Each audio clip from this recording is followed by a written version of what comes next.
صفحہ نمبر 50 آیت نمبر 38 سورۃ آل عمران۔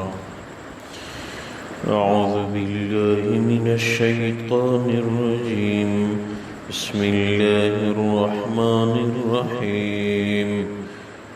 هنالک دعا زکریا ربہ قال رب هب لي من لدنك ذرية طيبة إنك سميع الدعاء۔ اللہ تبارک و تعالی فرماتے ہیں هنالک دعا زکریا ربہ، بے موسم پل دیکھ کے وہاں پہ زکریا علیہ السلام نے اپنے رب سے دعا مانگی۔ قال رب هب لي من لدنك ذرية طيبة، عرض کرنے لگے اے میرے رب مجھے اپنی طرف سے ایک پاک بچہ عنایت فرما، انک سمیع الدعاء، آپ دعاؤں کو سننے والے ہیں۔ فنادته الملائکۃ وهو قائم یصلی فی المحراب، فرشتوں نے آواز دی اس وقت جب وہ عبادت گاہ میں نماز پڑھ رہے تھے، ان اللہ یبشرک بیحییٰ، واقعی اللہ کی طرف سے آپ کو خوشخبری ہے یحییٰ بیٹے کی، مصدقا بکلمۃ من اللہ، جو اللہ کے کلمے یعنی عیسیٰ علیہ السلام کا تصدیق کرنے والا ہوگا، وسیداً قوم کا سردار ہوگا، وحصوراً نفس پہ قابو رکھنے والا ہوگا، ونبی من الصالحین نیک انبیاء میں سے ہوگا۔ قال رب انا یکون لی غلام، عرض کرنے لگے اے میرے رب کیسے مجھے بچہ دیا جائے گا، وقد بلغنی الکبر، میری عمر بڑھاپے پہ پہنچ چکی ہے، وامرأتی عاقر، میری بیوی بھی بانجھ ہے۔ قال کذلک اللہ یفعل ما یشاء، فرمایا کہ اسی طرح ہی اللہ تبارک و تعالی جس کو چاہے عنایت فرماتے ہیں۔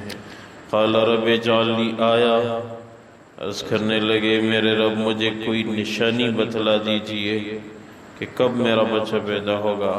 قال آیتک الا تکلم الناس ثلاثۃ ایام الا رمزا، فرمایا نشانی یہ ہے کہ آپ لوگوں کے ساتھ 3 دن کلام نہیں کر سکو گے مگر اشاروں سے۔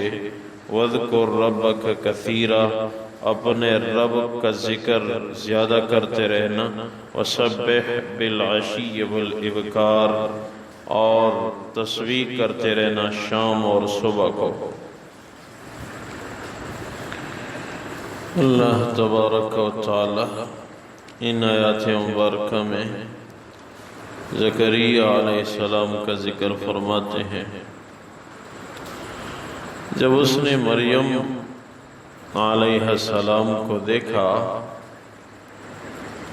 کہ اس کے پاس بے موسم پل موجود رہتے ہیں، اللہ بغیر موسم کے بھی پل عنایت فرما سکتے ہیں، تو خیال آیا کہ میری بھی تو کوئی اولاد نہیں ہے اور نبوت کا سلسلہ آگے قوم کو امت کو کون سنبھالے گا، کاش میرا بھی کوئی بیٹا ہوتا جو میری امت کو سنبھال لیتا۔ تو اس نے دعا مانگی کہ اللہ بغیر موسم کے پھل دے سکتے ہیں تو بڑھاپے میں مجھے بیٹا بھی عنایت فرما سکتے ہیں۔ روایات میں ہے کہ زکریا علیہ السلام کی عمر اس وقت 120 سال کی تھی اور بیوی بانجھ اور عمر اس کی 98 برس۔ تو جبریل امین کی قیادت میں فرشتے آئے، عبادت کر رہے تھے، آواز دی کہ بس آپ کو خوشخبری ہے آپ کا بیٹا پیدا ہوگا، یحییٰ اس کا نام ہوگا، اور وہ کلمت اللہ کی تصدیق کرنے والا ہوگا۔ عیسیٰ علیہ السلام کو کلمت اللہ بھی کہتے ہیں۔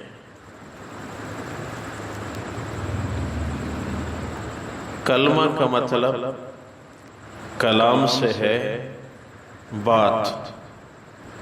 اللہ کا کلمہ عیسیٰ علیہ السلام کو کیوں کہتے ہیں؟ کیونکہ اس کے لیے میاں بیوی کا تعلق شرط نہیں ہوا، بلکہ اللہ تبارک و تعالی نے حکم فرمایا، ایک کلمہ ارشاد فرمایا، کن پیدا ہو جا، تو مریم علیہ السلام کا بیٹا عیسیٰ علیہ السلام پیدا ہوئے۔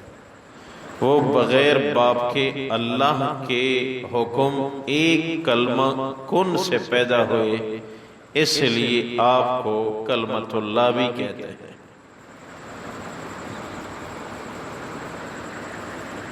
کلمت اللہ کس نبی کو کہتے ہیں؟ عیسیٰ علیہ السلام کو کلمت اللہ کہتے ہیں۔ تو فرمایا کہ وہ عیسیٰ علیہ السلام کی تصدیق کرنے والے ہوں گے۔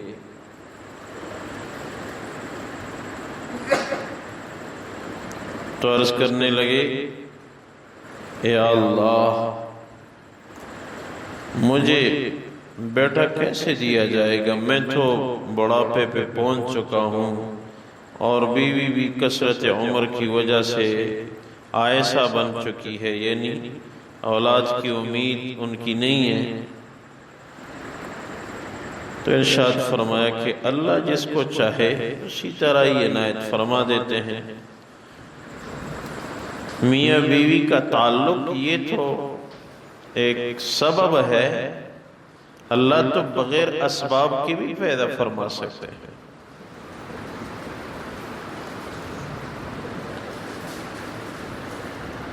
اور عیسیٰ علیہ السلام کو کلمت اللہ بھی کہتے ہیں، روح اللہ بھی کہتے ہیں، اور مشابہ بالآدم بھی آپ کو بعض تاریخ کی کتابوں میں کہا گیا ہے۔ کلمت اللہ اللہ کا حکم کن سے پیدا ہوئے، روح اللہ جبریل امین کو اللہ نے بھیجا، اور روح اس کے مریم علیہ السلام کی آستین سے بازن گریبان کے راستے آپ کی جسامت کی روح ڈالی گئی۔ مشابہ بالآدم بھی آپ کو بعض تاریخ کتابوں میں کہا جاتا ہے، کیونکہ آدم علیہ السلام بھی بغیر ماں باپ کے پیدا ہوئے، اور عیسیٰ علیہ السلام بھی بغیر باپ کے پیدا ہوئے، اس لیے آپ کو مشابہ بالآدم بھی کہا جاتا ہے۔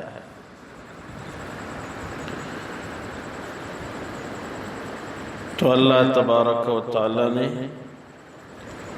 زکریا علیہ السلام کی دعا قبول فرمائی، وہاں بغیر موسم کے پل عنایت فرمائے، تو یہاں بغیر موسم کے بڑھاپے میں بیٹا ان کو عنایت فرمایا۔ عرض کرنے لگے، اللہ نشانی کیا ہوگی؟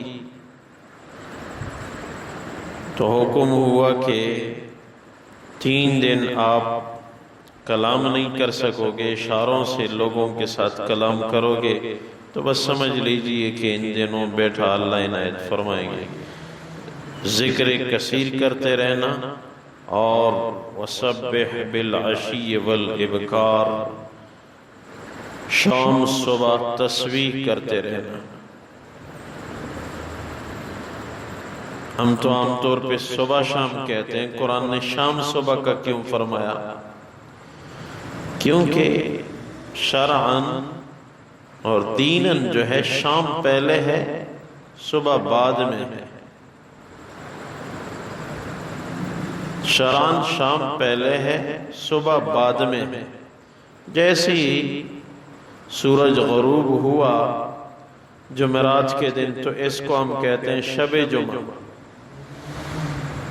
جمعے کی رات شروع ہو گئی، دن بعد میں ہے، رات پہلے ہے، اس لیے شام کا پہلے ذکر فرمائے کہ شام کا وجود پہلے ہے اور صبح بعد کو۔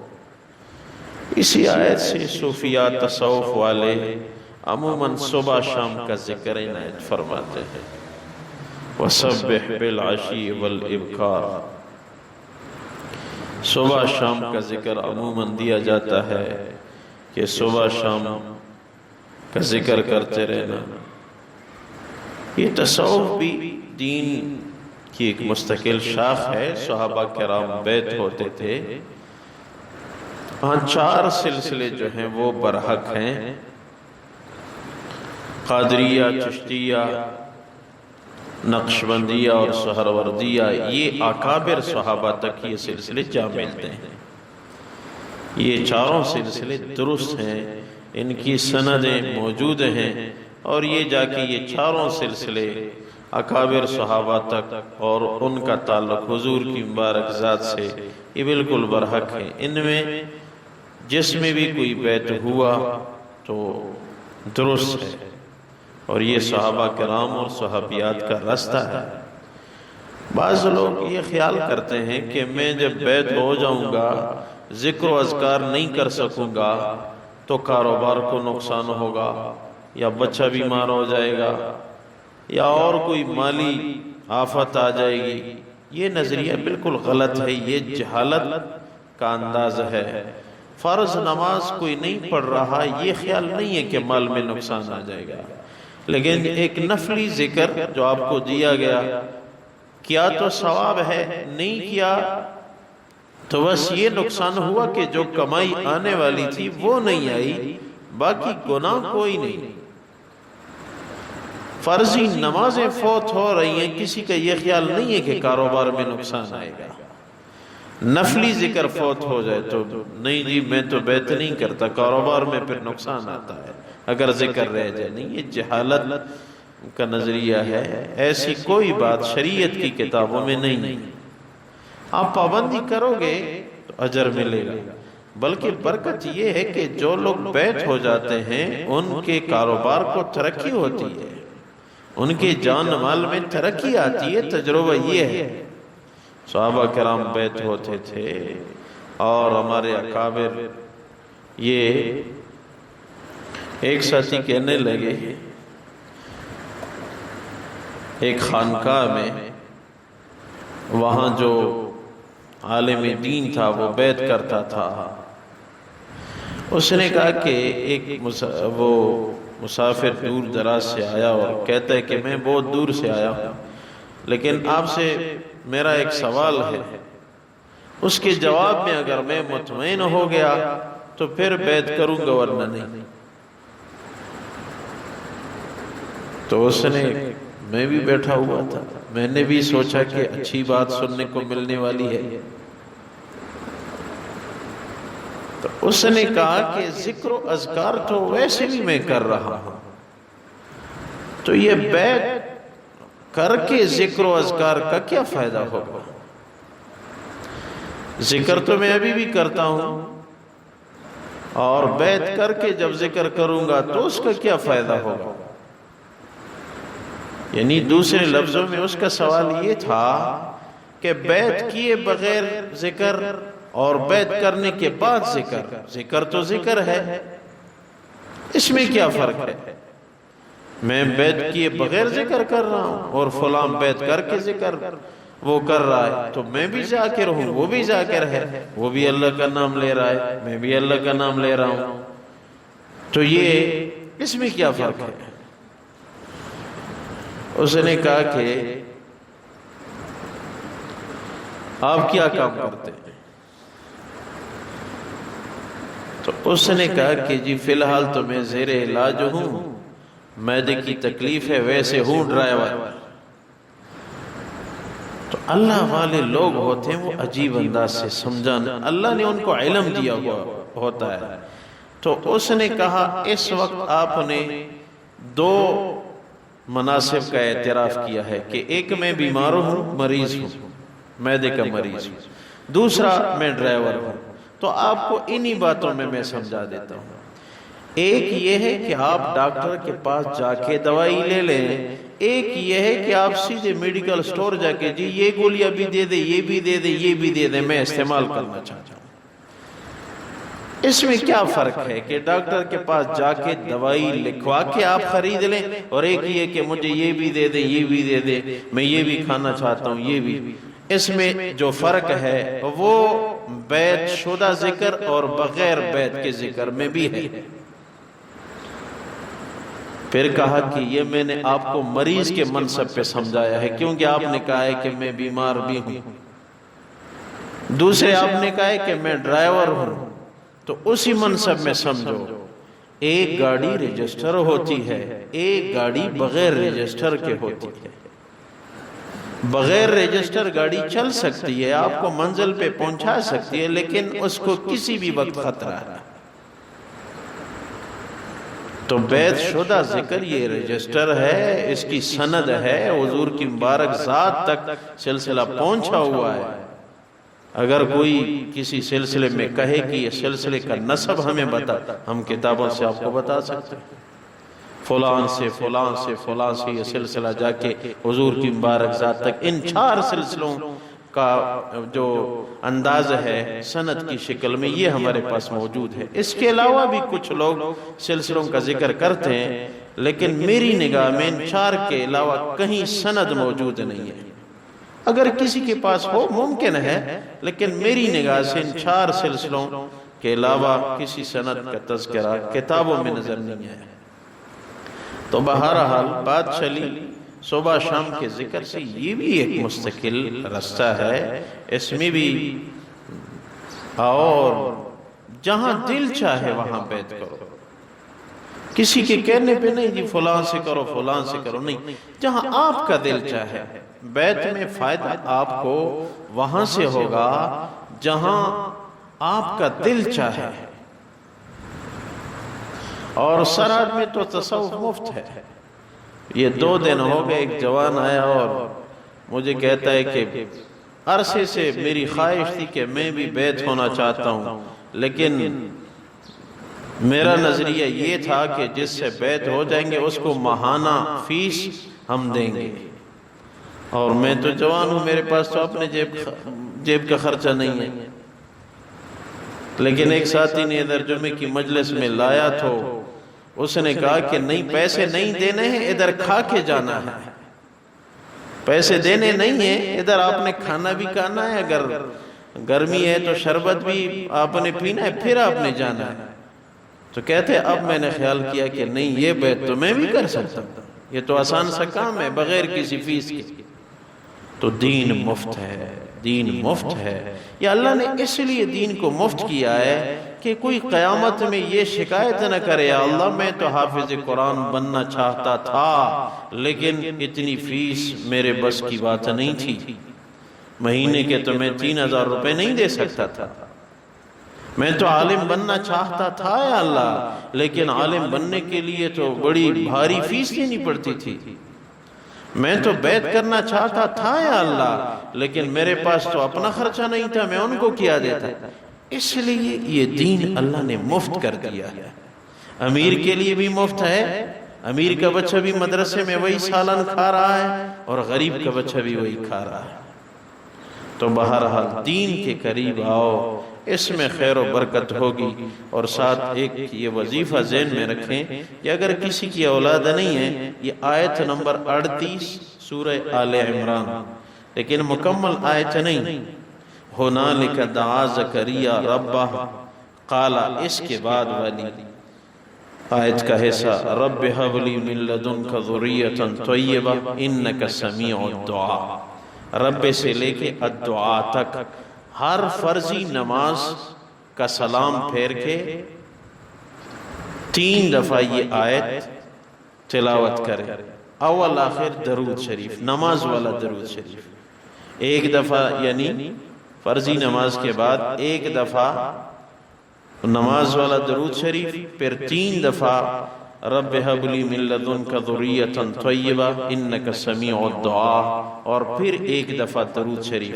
جب آپ 3 دفعہ یہ آیت پڑھیں، ذریۃ طیبہ کے لفظ پہ اپنے بیٹے کے وجود کا تصور کر لیا کریں۔ تو یہ کئی ساتھیوں نے استعمال کیا، بلکہ میں یہ کہہ سکتا ہوں کہ یہ میرا خود بھی آزمودہ نسخہ ہے، یہ میرا اپنا بھی آزمایا ہوا نسخہ ہے کہ اس کی برکت سے اللہ نے، اور 3-4 ساتھی اور بھی ان کو بھی میں نے دیا تھا، یہ لوگوں کو دینی راستوں پھیلاؤ، یہ وظیفہ پھیلاؤ۔ یہ زکریا علیہ السلام نے جب یہ دعا مانگی تو 120 سال میں اللہ نے اس کو بیٹا عنایت فرمائی، یہ اتنی مبارک دعا ہے، اللہ اپنی بارگاہ میں قبول فرمائے۔ ہنالک دعا زکریا ربہ، اللہ تبارک و تعالی فرماتے ہیں وہاں پہ جب بغیر موسم کے پھل دیکھے تو زکریا علیہ السلام نے دعا مانگی اپنے رب سے، قال رب هب لی من لدنک ذریۃ طیبہ، عرض کرنے لگے اے میرے رب مجھے اپنی طرف سے پاک بیٹا عنایت فرما، انک سمیع الدعاء، آپ دعاؤں کو سننے والے ہیں۔ فنادته الملائکۃ وهو قائم یصلی فی المحراب، فرشتوں نے آواز دی اس وقت جب وہ عبادت گاہ میں نماز پڑھنے کے لیے کھڑے تھے، ان اللہ یبشرک بیحییٰ، اللہ کی طرف سے آپ کو خوشخبری ہے یحییٰ علیہ السلام کی، مصدقا بکلمۃ من اللہ، کہ وہ کلمہ من اللہ عیسیٰ علیہ السلام کی تصدیق کرنے والا ہوگا، وسیدا وحصورا ونبیا من الصالحین، وہ قوم کا سردار ہوگا، اپنے نفس پہ قابو پانے والا ہوگا اور صالحین انبیاء میں سے ہوگا۔ قال رب ان یکون لی غلام، عرض کرنے لگے میرے رب کیسے مجھے بیٹا دیا جائے گا، وقد بلغنی الکبر وامراتی عاقر، میری عمر بڑھاپے پہ پہنچ چکی اور میری بیوی کثرت عمر کی وجہ سے آئسہ ہو چکی ہے۔ قال کذلک اللہ یفعل ما یشاء، فرشتے نے فرمایا اسی طرح ہی اللہ جس کو چاہے عنایت فرماتے ہیں۔ قال رب اجعل لی آیہ، عرض کرنے لگے میرے رب مجھے کوئی نشانی بتلا دیجئے۔ قال آیتک الا تکلم الناس ثلاثۃ ایام الا رمزا، تو اللہ نے فرمایا کہ نشانی یہ ہے کہ 3 دن آپ لوگوں کے ساتھ کلام نہیں کر سکو گے سوائے اشارے کے، وَاذْكُرْ رَبَّكَ كَثِيرًا وَسَبِّحْ بِالْعَشِيِّ وَالْإِبْكَارِ، اپنے رب کا ذکر کثرت سے کرتے رہنا اور شام صبح تسبیح پڑھتے رہنا۔ اللہ اپنی بارگاہ میں قبول فرمائے۔